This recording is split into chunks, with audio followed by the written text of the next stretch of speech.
একবার ভেবে দেখুন, 311 রান চেস করেছে মাত্র 41 ওভারে।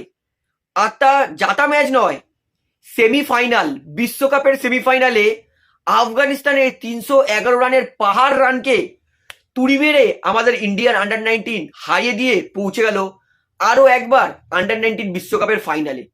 তোমরা দেখবে, জ্বলবে আর লুচির মতো ফুলবে, আর ভারত আন্ডার 19 বিশ্বকাপের ফাইনাল খেলবে। অন্যান্য দেশরা শুধু মুখে বাতেলা মারে যে আমরা বাঘ, আমরা এই সেই, কিন্তু ইন্ডিয়া মুখে বাতেলা নয়, ইন্ডিয়া কাজে করিয়ে দেখায়।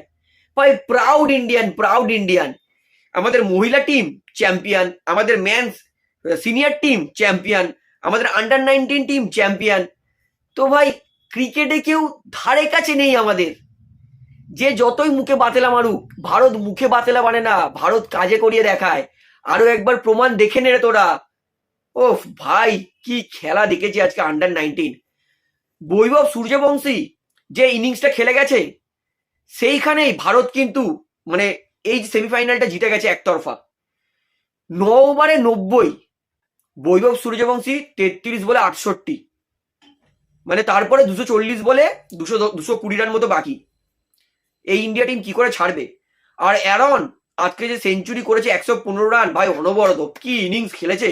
স্টেট ড্রাইভ কভারের ওপর দিয়ে দেখে মনে হচ্ছে না সে কোন ম্যাচুয়ারের খেলা দেখছি, মানে সেই একটা মানে স্ট্যাবলিশড প্লেয়ার, মানে কি ডেঞ্জারাস প্রতিভা। আয়ুষ মাত্রেও আজকে আমাদের ক্যাপ্টেন অনেক দিন পরে ভালো রান করেছে। যাক, ফাইনালে আশা করি ইংল্যান্ডের আন্ডার 19 টিমকেও হারিয়ে আমাদের তরুণ টিম চ্যাম্পিয়ন হবে। ভাই এই টিমটা just outstanding, unstoppable. My goodness, 311 run chase করেছে 41 ওভারে, মানে হয়তো 400 রান করলে হয়তো ইন্ডিয়া 400 রানও করে দিত। তো একটা কথা আমি বুক ঠুকে বলতে পারি যে যেই মাইকেল শুধু মুখে বাতেলা মারে, কিন্তু ভারতকে এই মুহূর্তে টক্কর দেওয়ায় কেউ নেই। কেউ হতে পারে কোনোদিন ভারতের খারাপ যেতে পারে, কিন্তু ভারতের মতো এই মুহূর্তে ক্রিকেটের রাজত্ব কেউ করছে না। ইভেন অস্ট্রেলিয়া তারা ভারতের ধারে কাছে নেই। আশা করবো ইংল্যান্ডের আন্ডার 19 টিমকে হারিয়ে, ব্রিটিশদেরকে হারিয়ে আমাদের ভারত আরো একবার আন্ডার 19 চ্যাম্পিয়ন হবে। অর্থাৎ ভাই দেখবি, জ্বলবি আর লুচির মতো ফুলবি।